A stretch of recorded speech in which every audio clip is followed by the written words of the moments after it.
उत्तर प्रदेश राज्य के जनपद मुरादाबाद में विगत 18, 19 और 20 मार्च को बागेश्वर धाम के सन्यासी बाबा आचार्य धीरेन्द्र शास्त्री जी का यहां आगमन हुआ और उनके श्रीमुख से हनुमत कथा का श्रवण लाखों श्रद्धालुओं ने किया। दिल्ली रोड स्थित लोहिया वन में आयोजित इस कार्यक्रम में लाखों की संख्या में श्रद्धालुओं ने उपस्थित होकर कार्यक्रम की भव्यता को और भी अद्भुत विस्तार दे दिया। मुरादाबाद में होने वाला यह अद्भुत और अकल्पनीय पहला कार्यक्रम था, जिसमें तकरीबन 10 लाख लोगों ने भाग लेकर कार्यक्रम की भव्यता को और भी विशाल बना दिया। सनातन के इस समागम को करोड़ों लोगों ने विभिन्न माध्यमों से देखा। ऐसा अकल्पनीय और अद्भुत सनातन का समागम मुरादाबाद में पहली बार देखा गया, जिसमें आचार्य धीरेन्द्र शास्त्री ने हनुमान जी महाराज की विभिन्न अद्भुत शक्तियों का बखान किया और उनके महत्व को जनसाधारण तक अपने मुखारविंद से पहुंचाया।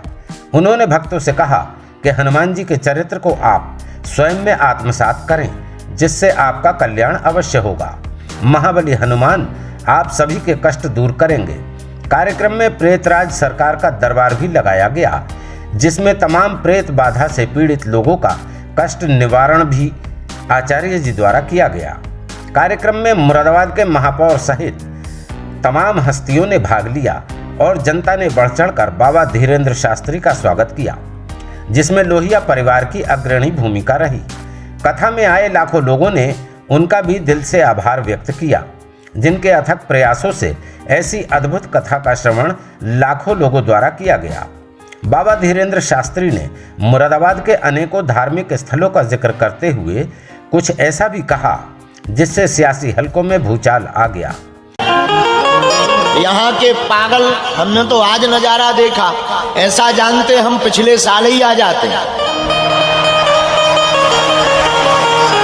आप लोगों का जो भाव, और हमें यहाँ आकर के पता लगा, कोई हमसे कह रहा था, बोले गुरुजी आपका यहाँ आना बहुत जरूरी है। हमने कहा क्यों? बोले यहाँ धर्म विरोधी भी बहुत रहते हैं।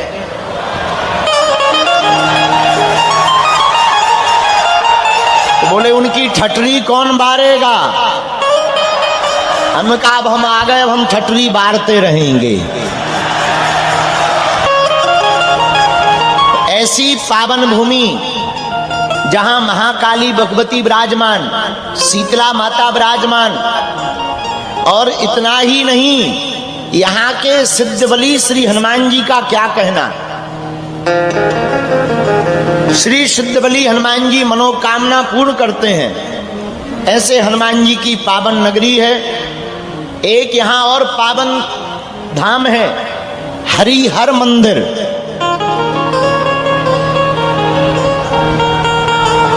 किसी कारणवश हरिहर मंदिर की पूजा तो बंद है, लेकिन आज भी लोग कहते हैं कि भीतर से आवाज आती है।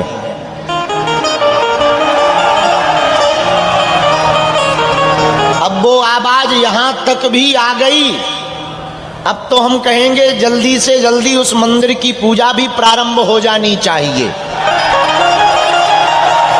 जब अयोध्या में राम जी बैठ गए, काशी में नंदी भगवान निकल आए फोड़त भय, तो अब हरिहर मंदिर में भी अभिषेक और रुद्राभिषेक हो जाना चाहिए।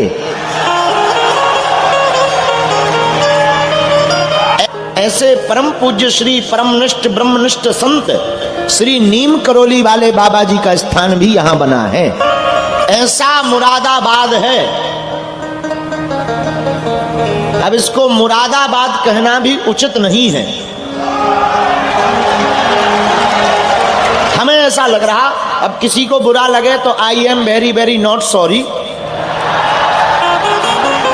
हमको ऐसा लग रहा, जिस नगर में सिद्ध बलि हनुमान मंदिर हो, हरिहर मंदिर हो, गढ़गंगा हो, शीतला माता मंदिर हो, कालका माता मंदिर हो, बैरनी शिव महाराज का मंदिर हो, नीम करोली बाबा का मंदिर हो, गंगा जी जहां प्रकट हुई हो, ऐसे मुरादाबाद कहने में इन मंदिरों की अवहेलना है। मुरादाबाद को माधव नगर कर देना चाहिए। उन्होंने मुरादाबाद नगर का नाम माधव नगर किए जाने का जिक्र करते हुए यह तर्क भी दिया कि क्यों मुरादाबाद को माधव नगर कर देना चाहिए। आचार्य धीरेन्द्र शास्त्री ऐसे ही कुछ नहीं कहते, उनकी हर बात में कुछ तर्क होता है। उनका यह वक्तव्य तमाम राजनीतिक पार्टी के प्रवक्ताओं और धर्म गुरुओं के लिए कई दिन चर्चा और बहस का विषय भी बना रहा। आचार्य जी के दरबार में दूर दूर से आए तमाम प्रेत बाधा से पीड़ित लोगों का कष्ट निवारण कर दिया गया। लोगों की समस्याओं को सुनकर आचार्य जी ने उनके निदान का मार्ग भी प्रशस्त किया।